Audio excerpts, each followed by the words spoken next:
Hello, and welcome back to the fifth episode of the Anti Shuffle podcast. We're up to our fifth episode, Mansoor. How about that? Yeah, awesome stuff. All right.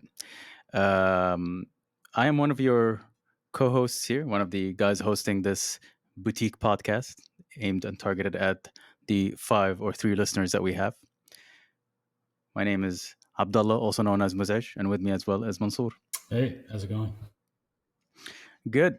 And before we start, Mansoor, I just wanted to kind of quickly address something here. The last episode we released was 2 hours long, and I just wanted to let everybody know the five people that are listening that we've decided to kind of restructure because we want more than five listeners. You guys are great.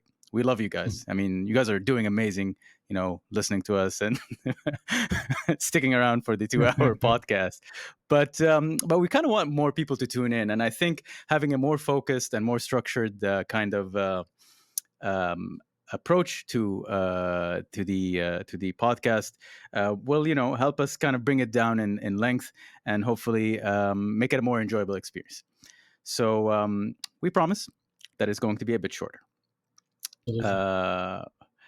But without any further ado, today we have a couple of interesting things and topics that we're going to be talking about. When it comes to the news, there's a few topics from legendary guitarists like Alex Skolnick, and of course John Five. Everybody knows John Five. When it comes to albums and music, what do we have, Mansoor? We've got reviews, new music from Gozu, Palms, Incendiary, some local regional acts like the Rattlesnakes, Srai, many others. Awesome. So without any further ado, let's kick it into the news.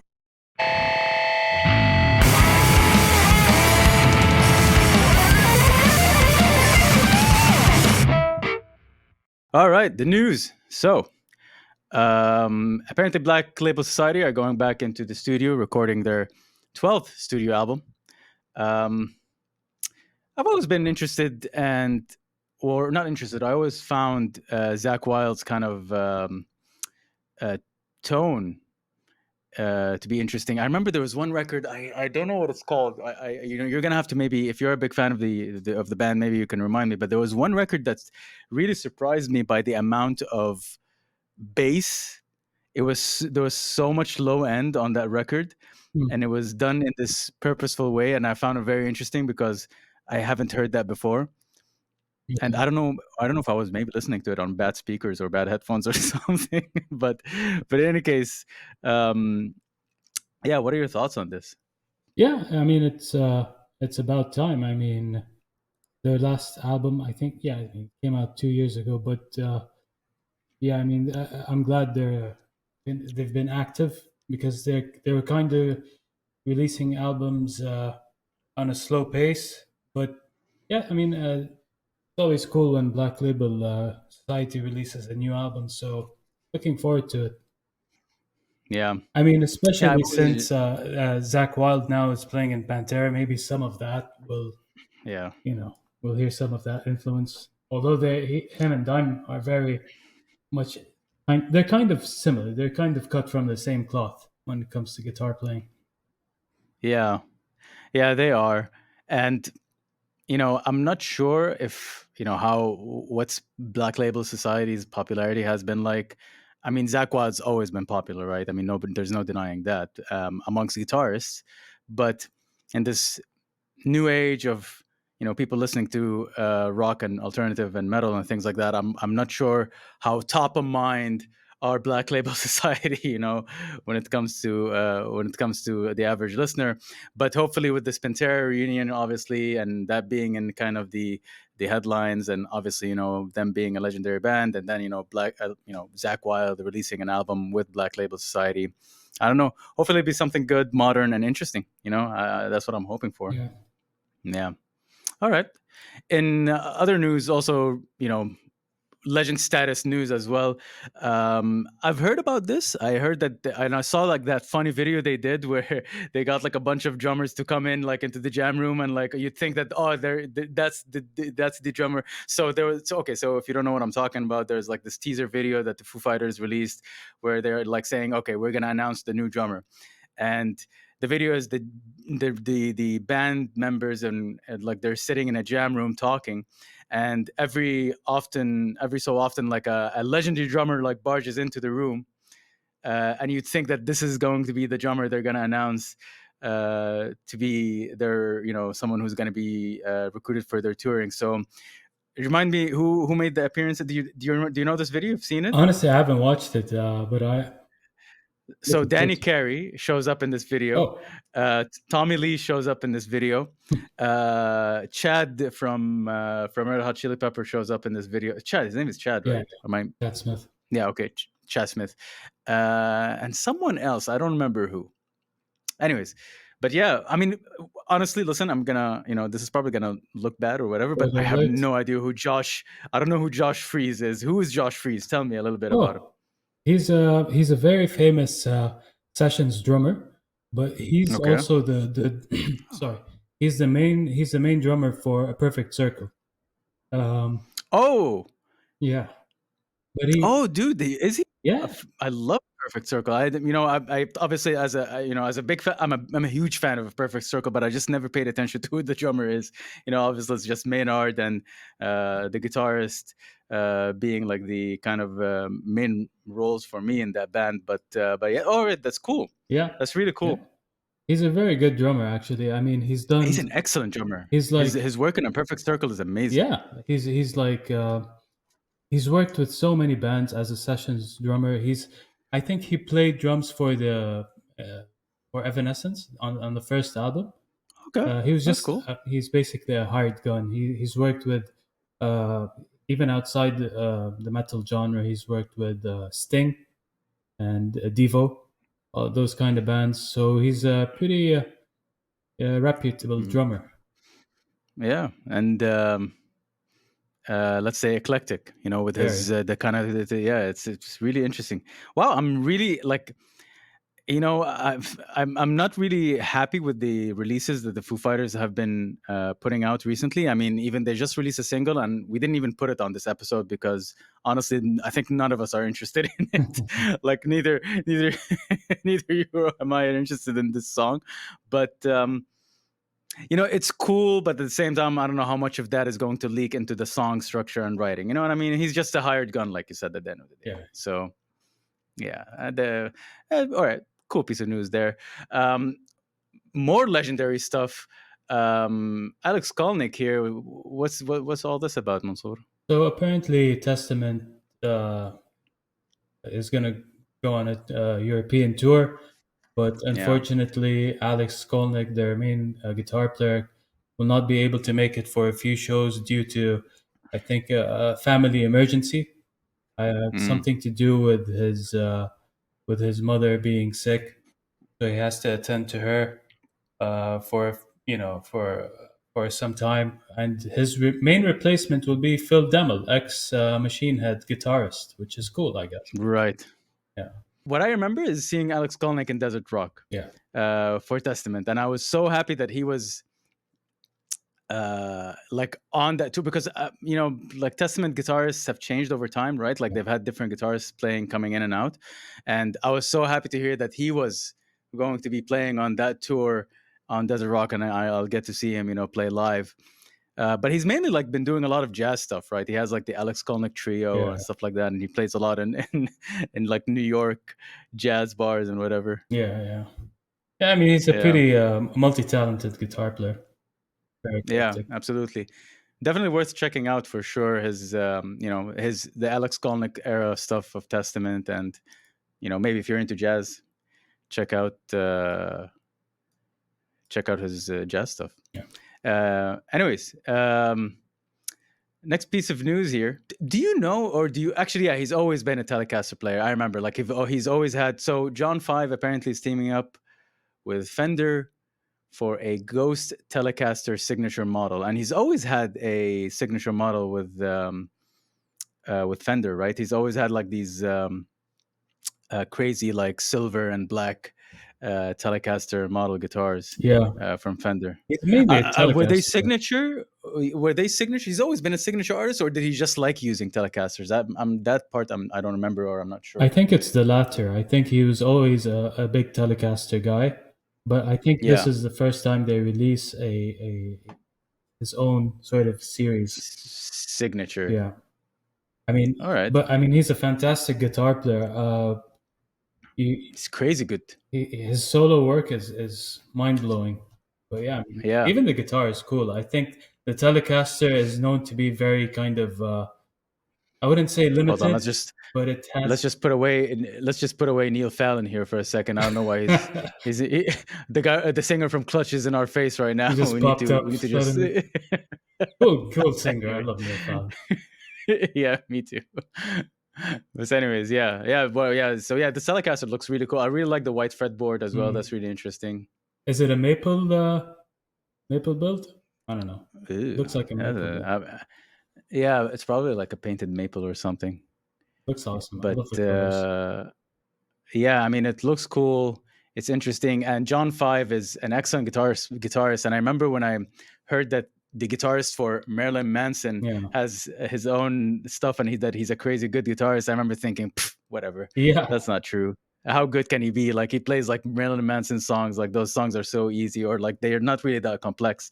But then you go and hear his stuff, and it's kind of like Buckethead level, like Hmm. maybe a bit more focused though, like a bit more refined, I guess, Yeah. kind of level of playing, More accessible too. more accessible.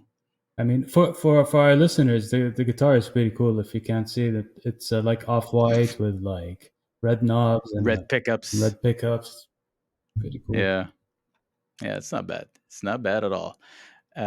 Anyways, yeah, if you're into John Five and Telecasters, I guess you can get this guitar. Anyways, and as promised, we kept it short and sweet. That's it for the news, but we have more stuff to get through. We have music and stuff. All right, music. So let's start off with a few album reviews here, or albums that we've been listening to.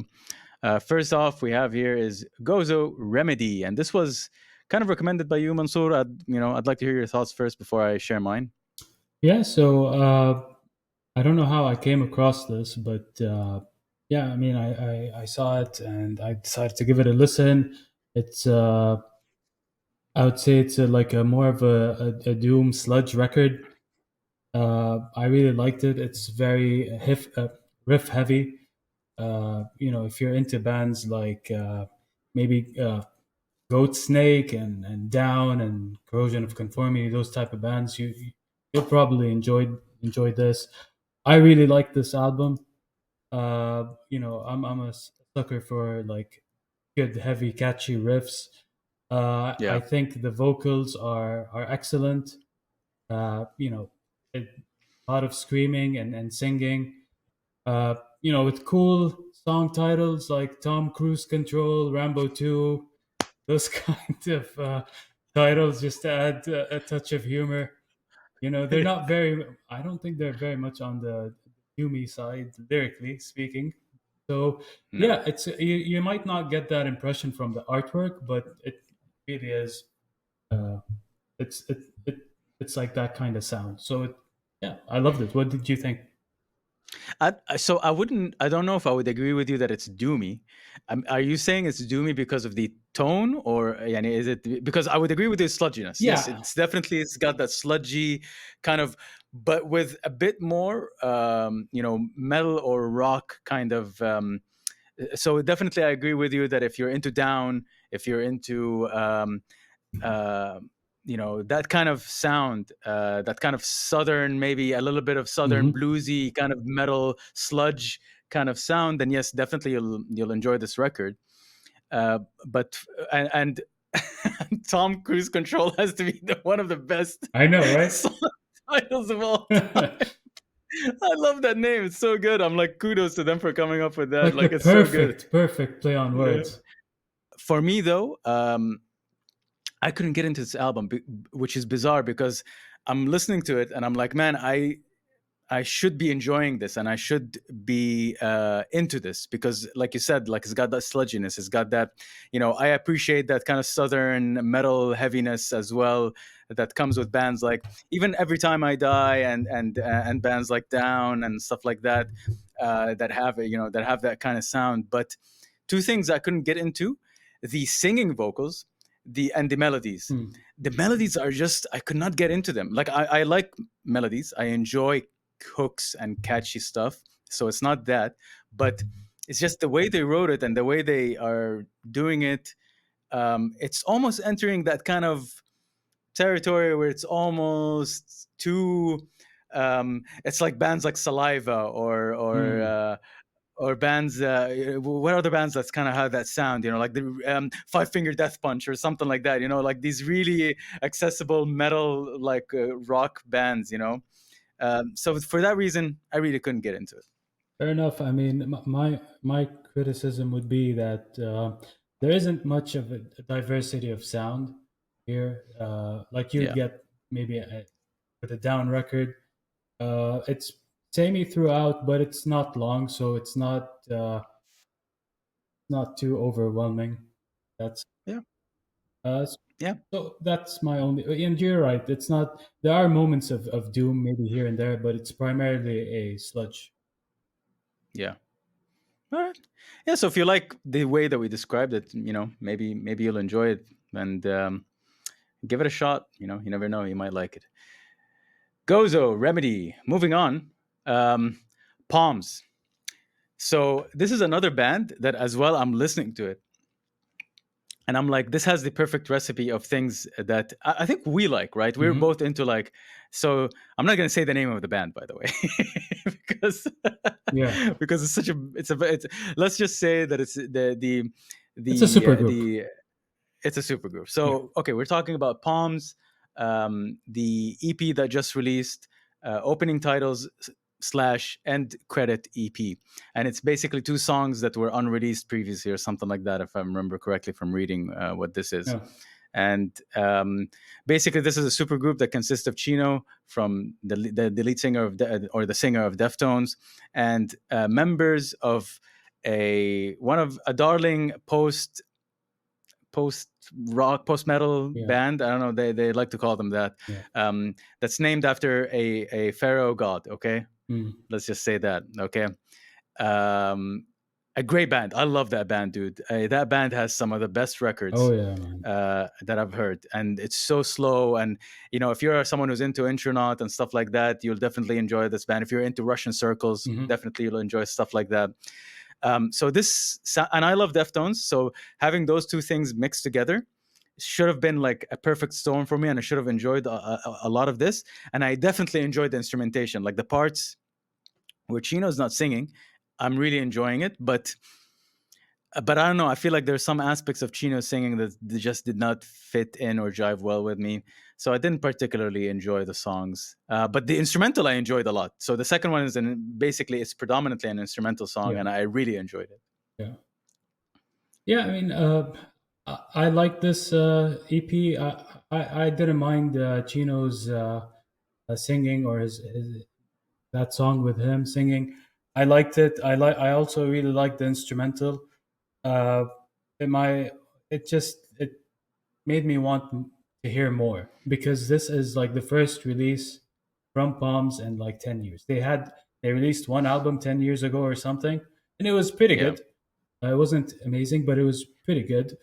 Uh, but so yeah, I wanted more, but I mean, obviously, Gino's super busy with Deftones, so I don't find he has the time to write and record with these guys. So, Yeah. but I mean, I mean, it's he's busy with Deftones. He's busy with Crosses. yeah, He's busy with Team Sleep. Is Team Sleep a thing? Still a thing? I think so. I'm not sure. Oh, Uh, yeah. Well, whatever. But yeah, I mean, it's an interesting record to hear, and if you're a Deftones fan, if you're a fan of that other band, I think you'll enjoy this. Yeah. Yeah. Yeah, but give it a shot. Yeah, definitely. If you're someone who's into like nice instrumentals and nice like post rock sounding bands and post metal, like the bands we mentioned, Russian Circles, um, Intronaut, maybe a little bit. If you're into Deftones, definitely check this out. Yeah. All right, moving on. The next record here, Incendiary, Change the Way You Think About Pain. Hmm. How do you think I feel about this record, Mansour? I feel like you really dig this album. I love the crap out of this album, Mm. dude. I since it came out, I've been listening to it nonstop, repeat. Um, and there's not a particular song that it's one of those records where you just put it and you listen to the whole thing. It's not particularly long. It's a typical hardcore album, Mm. okay? It's not particularly long. You listen to it in one go, or you have it on repeat, or whatever it is. Uh, uh, it's what's surprising about it is that usually hardcore bands or hardcore albums have the tendency to sound samey, but not, I didn't find the case here, that case here. um maybe the vocals can get a bit monotonous, but hey, that's like part of the course for hardcore. If you've been listening to Hatebreed since, I've been listening to Hatebreed since I found out about Perseverance. So to me, like, I got used to it and I don't care. But definitely great sounding. Another Will Putney production. It sounds fantastic. It sounds super heavy. It's just a great all around hardcore record, that is really fun to listen to. Yeah, what do you think? Yeah, I liked it. I mean, it's as you said, it's straightforward. Lots of heavy riffs, breakdowns, and things like that. Sometimes the song goes slow and heavy. Sometimes they go at a faster pace. Yeah. The singing style is more, I feel like, old school hardcore, which is what I liked about it, as opposed to Yeah. the newer stuff where it's more maybe guttural and dirty and screamy. But this is more of an old school approach to singing when it comes to hardcore. Um, yeah, I mean, it satisfies the meathead metalhead in me. The one that doesn't want to overthink or listen to too music that is too complex and just enjoy it for what it is. Yeah. You know what's funny? After I listened to this record, can you guess what record this made me want to go back and listen to? It's a record that we've reviewed previously. Um, Drain. Drain. Okay, yeah, Yeah, yeah. yeah, yeah. It made me want to go back. Okay, so I'm digressing a little bit, but here, but like, yeah, I went back and listened to that record again. It's so good. Drain is also another great hardcore band that just released a new album. So, um, anyways, it's a great time to be into hardcore. And if you're thinking about getting into hardcore, there's so many records that are coming out and so many bands that are releasing things that are really good and interesting. So check out Incendiary. Change the way you think about pain. Uh, Moving on. Wait, you have something to say, Mansoor? No, You got something to no, say? no. Oh, all right. Cool. All right. So we're done with the albums and EPs here. We got a couple of singles that we're going to fire through here right now. We're going to talk a little bit about, um, you know, the first one here we've got is the Halo Effect. Uh, this song sucks. I hate it. I don't like it at all. What do you think, Mansoor? Yeah, I mean, these guys are pretty big, but yeah, I didn't like it. It's not my Yeah. too melodic Do for you? me. Yeah, but for me, melodic death metal. I have like a weird relationship with it. I supremely admire, and like one of my favorite bands of all time are considered melodic death metal, and they are the Black Dahlia Murder. Mhm. And for me, they have like one of Nocturnals, for example. I've always said this to everyone. Like, it's one of my like top 5 albums of all time, and I love the Black Dahlia Murder. And then also there are bands like Arsis and At the Gates, of course, that I hugely respect and I enjoy listening to as well. Um, but by and large, I'm not the biggest fan of that genre. Are you? Do you listen to any like? Do you pay attention to that genre at all? For me, it's hit or miss. Uh, Yeah, that's how I'll put it. But no, I'm not like too big on the melodic yeah, metal stuff. yeah. So yeah, for me, this was way too melodic. The I don't really enjoy that particular brand of metal that sounds like it should fit into a weird anime video clip or whatever. You know what I mean? Like the kind of weird big melodic choruses and things like that. That's not for me. Um, it's almost entering like power metal territory, which is something I'm not comfortable with. so, so, so for me, this song sucks. I'm never gonna listen to it again. And if you have common sense, nor should you. Uh, Moving on, something much better. in my opinion. Skeleton Crowd, clear. Skeleton Crowd is a local Saudi band under the record label, a local record label here called Wall of Sound as well. Um, so, uh, man, just a little bit of backstory very quickly. I didn't particularly. I respected and objectively respected their previous efforts. They've released an album called Molly Crapton, I think. Strange name, but Yeah. it was a decent effort. But for me, it wasn't for me. It wasn't heavy enough. It was too synthetic. There was too much synth in it for me to enjoy. Um, the vocals as well were something that I wasn't into. That type of vocals is something that I wasn't really into. Okay, so there was a couple of things that didn't work for me personally, yani as a personal taste. However, this song is completely different, and for me at least, and I enjoyed the hell out of this song. I thought it was a great direction for them. I hope that this, like whatever album or EP that they decide to release, that that will have the same direction. Um, song structure wise, tonally, I really appreciate it, and it's hella well produced as well. And it's produced by a local regional producer as well. His name is his name is Hamande on Instagram, and he's based out of Bahrain. So kudos to them. Really great production and really great work here, and definitely looking forward to the next releases that they have. And fantastic artwork as well. I love this artwork. It's also done by a local artist here based in Saudi. His name is Ziad. So good job to them, all of them. I really enjoyed this record, this song. Yeah, it's a good song. I like the instrumentation. It's a good balance of all like the synths with the live instruments. The production is excellent. Even though it's not the kind of music I normally listen to, but I like this. I enjoyed it. Yeah, yeah, definitely. I mean, yeah, exactly. Nothing more to say here. Really enjoy this new direction. Keep it up, guys. Love it, and looking forward to the next song. Um, Moving on to our next release here, Royal Blood. Um, I really like this band. They, they've been putting out good records, and I've been enjoying them. This song is okay. I mean, I don't know if it's like I'm losing interest or they're becoming a bit samey and they're not doing anything that's kind of making me get excited about them.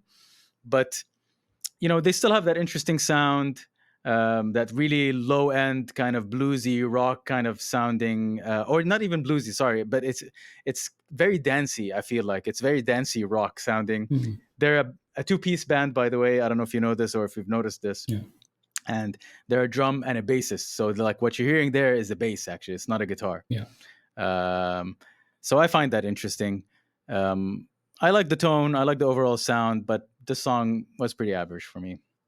yeah. Same here. It sounded a bit too commercial for me. Like I can imagine it, being played in a commercial for like a motorbike or something like that. Um, I mean, honestly, but the only thing that really stood out to me was the drumming. I thought that the drumming was excellent. But yeah, other than that, not much to say here. It's okay. It's funny that you say that. I think so. That it's funny that you said the thing about the commercial because I think Royal Blood songs. One of their songs is used in a car commercial, if I'm not mistaken. But There you go. I'll have to look. But you're right. Like it absolutely does kind of fit that aesthetic, I guess. In any case, check it out. They're an interesting band, and check out their backlog as well. They're really cool. In any case, next song we have Srai, a Kuwaiti band. Um, I so they the first song they released was a song called "Understand," and I felt like that song was one of the catchiest songs you could listen to that came out of a regional band. Really excellent writing, really good ability to write catchy rock, and you know accessible rock music. So I enjoyed that song. The second song they released, Alien, like it was okay for me. I thought it was good, but like I didn't really enjoy it as much as I did with Understand. But this song is kind of competing for the first place for me between Understand and this song, like Trauma. So the name of the song is Trauma. Again, Sarai coming back again with a catchy, hooky song, very enjoyable. You don't have to be into rock or metal in order to enjoy this.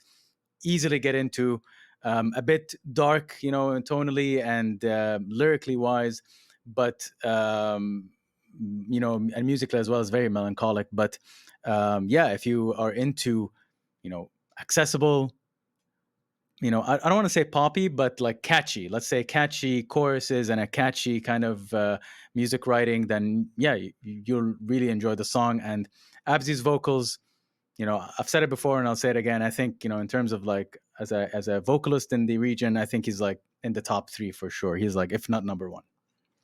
Yeah. I mean, I'll be honest. This isn't this type of rock or genre isn't really something that I'd normally listen to. It's not for me, Sure. but that doesn't take away from the fact that I think it's a well written song. I think the production as well is excellent. Abzi also is a very good singer. I've seen him live with Dusk. He does an amazing job. Uh, but yeah, I mean, I think it sound wise. Sometimes it reminds me of Linkin Park or maybe 30 Seconds to Mars. Those kind of bands. I hear Sure. an Yeah. influence there That's sometimes. But yeah, I mean, let us know what you guys think. Uh, that's just my quick yeah. take on it. Oh, also, like just two last things I'll mention here. Again, this is a Hamandi production. I don't know if I'm saying his name right. I feel like I'm butchering it. But anyways, he also produced this song, so it's a well produced, great sounding song. And the artwork is also by Ziad, so shout out to him as well. He's putting in work, man. I mean, and they both deserve it. They're very talented and they're very good at what they do. So kudos to them, and good job. Next song we have here. It's a band from Egypt, and I pulled out their Instagram here and this picture because I really could not find artwork for their new song. The band is the Rattlesnakes, and the song is "Flirting with Death." And and hey, this is another band that does the old school rock thing, also based out of Egypt. So the other band that I'm talking about is Sound Smudge, right? Like, do you remember them? We've Yeah. reviewed their song previously. Yeah. So in any case, um, full disclosure as well, this type of genre, like this old school kind of rock and roll thing, is not really for me. But objectively speaking, it's it's well written. It's a well written song, and these guys are very competent and obviously like very good at writing solos and putting together this rock and roll, high energy sounding music and a song. And what I definitely appreciate about them is, like, if you go watch their live videos, these guys are super energetic, and they are like بمعنى الكلمة performers. They are super good at doing performing live. And even though I'm not into the music, like, if I hear that, if they're ever in town here in Saudi, or if I'm ever in Egypt and I hear that they're performing live, I'm definitely going to be going to one of their gigs, because I just like the spectacle and the energy of their performance. Mm. But in any case, I don't know. Was this down your alley, Mansoor? Or, did you enjoy this? Yeah, I mean, I enjoy like the old school hard rock sound. I mean, when I didn't know these guys were from Egypt. When I listened to it, I thought maybe they're from London or LA or something like that. Yeah, I mean, Oh, well, let me fact check myself here. Maybe I messed up. No, they are from they are Egypt. from They Egypt have to be from indeed. Egypt. Yeah, Yeah. I mean, this is yeah. I mean, if you're into like bands like Guns N' Roses, maybe AC/DC, those kind of bands. I personally, yeah. I mean, look the you know Les Pauls, dude. Les Paul. Yeah, Les Pauls and Yeah, it's pretty fun, catchy hard rock. Um, the type of music you want if you'd listen to if you want to have just a good time. Uh, I think their music belongs more in like bigger kind of stages. Those kind of big venues. So yeah, do check them out. I'm curious now to see their live performance. Now that you've yeah. elaborated on it. Yeah, guys, come down to Saudi, do a live performance here. Definitely. Uh, but in any case, that's it for us, and we're done. That's a wrap for songs and albums. I think that's a new record, Mansoor. Oh We're yeah. keeping our promise here.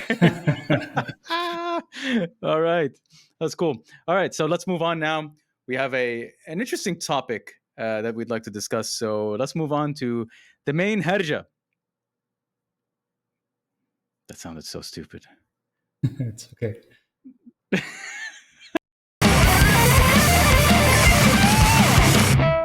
All right, the main topic, El Harja. All right, so a little background for you guys. This is a little bit behind the scenes stuff that you probably didn't see. So, the last episode, we had an extra piece of news topic that we pulled out of the episode because, let's be honest, the last episode was 2 hours long and it did not need more content. However, it was an interesting piece of news that when we pulled out, when we talked about it, we started having a small debate about it. And we thought it would be an interesting topic to build it into a full-fledged segment. So the piece of news that I'm talking about here was that apparently the band Orgy was criticized for relying too much on backing track during a festival called Sick New World. It drew criticism. Fans were not happy with the performance because they felt like there was too much backing vocals and the singer was not, it wasn't his full performance or whatever. And that led to kind of a discussion between me and Mansoor. So, you know what? Why don't you start, Mansoor? Why don't you tell me how do you feel about bands or performers or artists using backing tracks during their live performances? Uh, Personally, I'm not for it. I think live music is that it should be live. It should be played on the spot. Um, and when you go on stage, you should just try to give it your all. Play your instrument then and there. Now, it depends. I'd say on how you're using backing tracks because some bands Okay. use backing tracks for other purposes. Like if you're like, I mean, there was a link I shared with you, Abdullah, I believe, where one of the bands mentioned how they use backing tracks, for example, when it comes to some pieces that require an orchestra. You know what I mean? Like You mean this piece of news right here? which one? Are you talking about this piece of news? Yeah, yeah, exactly. This guy right here? Who is this dude? I don't know. Who is this dude? I don't know. So okay, I mean, if you're going to use a backing track for those kind of things where you have those orchestral sounds, you're not going to obviously hire an orchestra to play those parts, right? If it's just a small part in your song. Uh, I admit, like our band used Wolfram used backing tracks, for intros where there's like a horse sound and things like that. Yes. No, no. Bring a real horse live. I'm sorry.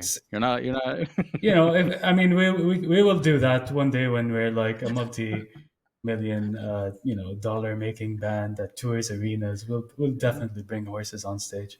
Uh, Yeah. but I mean, in that sense, it's justified. But with some bands, they use backing tracks to enhance, the kind of music or the instruments that they're playing. And to me, I feel like something about it just doesn't feel right because people are obviously making the effort and paying their hard-earned money to see you play live. I don't think bands are coming to see you to play your record or over your record.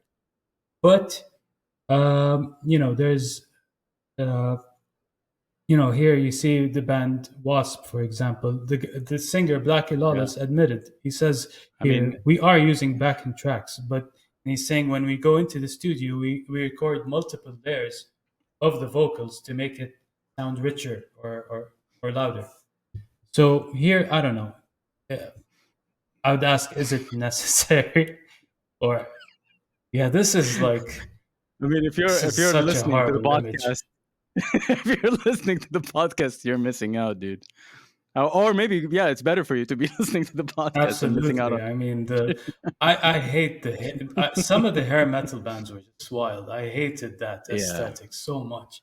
As Oh, much as the I'm music so was glad. okay at times, I just hated the style. But anyways, I digress. Yeah. Um, Yeah. so yeah, I mean, there's an argument for it to be made there. Uh, Yeah. I am not so, and I'm going to use the word militant here. I don't know. I don't know if that's if I'm describing you here correctly, but I'm not. I'm not so against it here. So as much as you are, um, I mean, for me, if you are a soul, like, okay, let's say مثلا you're a band that has one guitarist, and there are parts where you need a second guitarist part, or a second backing, like a you're playing a solo and you need like a guitar to be playing in the back in order to kind of give the listeners the best experience possible. Why not?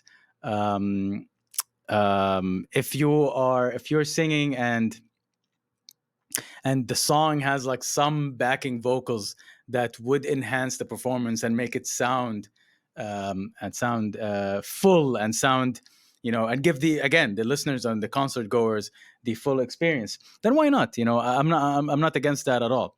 What the only time I'd be against it is that if it's literally, I'm listening and I'm not hearing any of your actual performance, and it's all just coming from the backing track.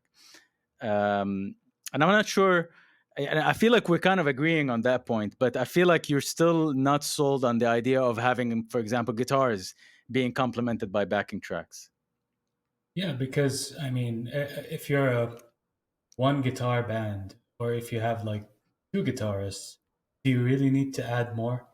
Do you really need the backing tracks to enhance your sound?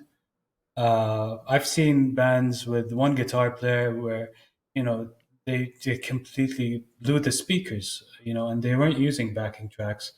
I got, for example, I saw High on Fire live Me too. twice. Great band live, by the way. Oh my god, dude! One of Great the band. best live performances I've seen. Absolutely, top five for me when it comes to live They're performance. so good. They're so loud and they're so raw. Exactly, They're just so heavy. all that loudness is coming from Matt Pike's guitar. I doubt Yeah. he was using backing tracks. No, no, no. I don't think he knows how to use backing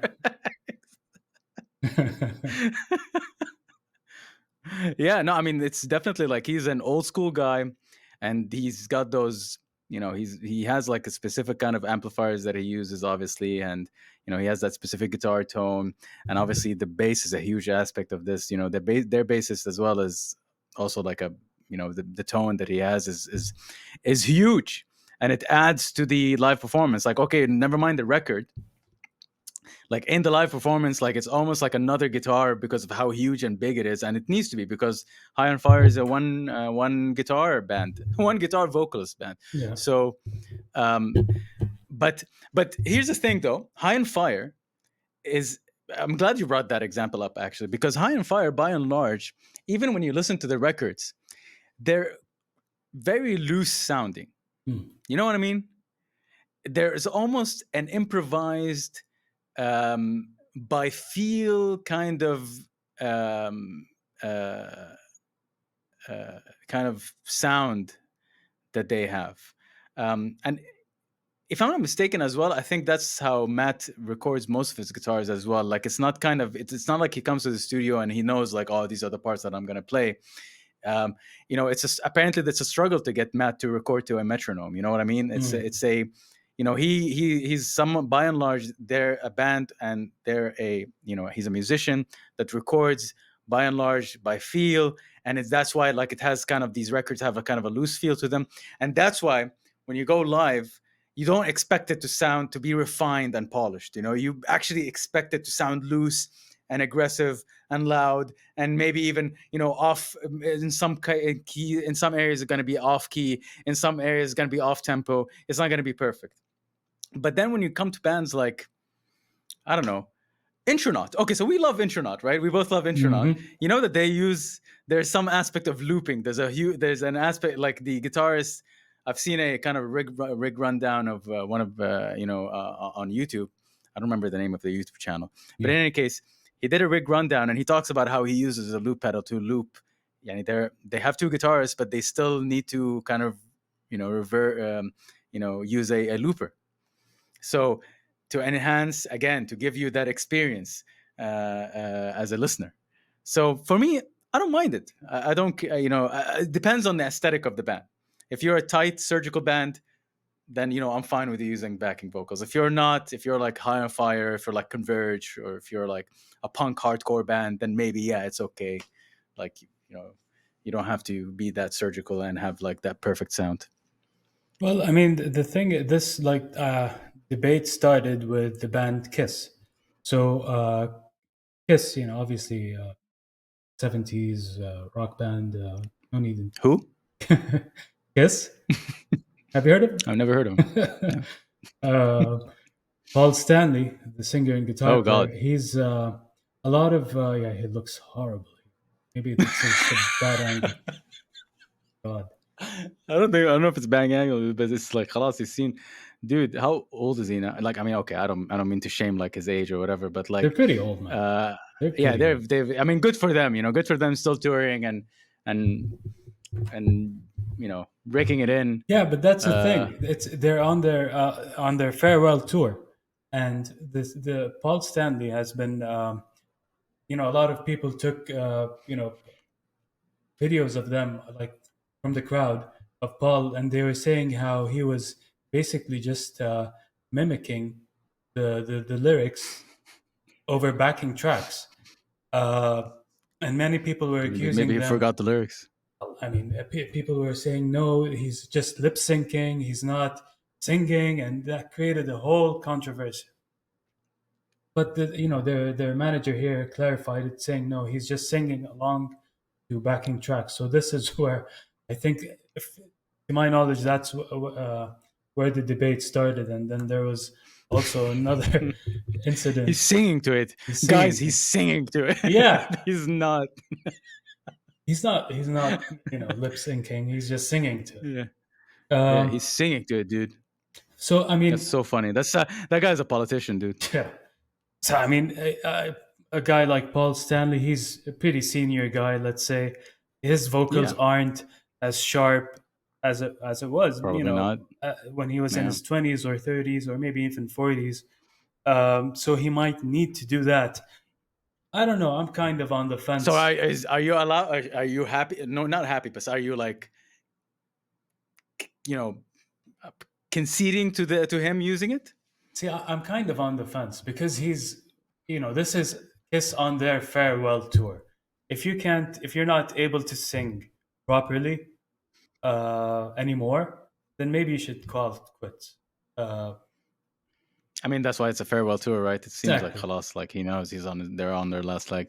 Maybe we should give Paul Stanley a pass here, since it is in the context of what they're doing. It fits. It works. So just cut the guy some slack. But if you're a younger singer and you're in your Like, prime, like Corey Taylor. like Corey Taylor, if you're in your prime, I don't think you need backing tracks to help you, enhance the vocals. But since you mentioned Corey Taylor, I like his approach when it comes to this.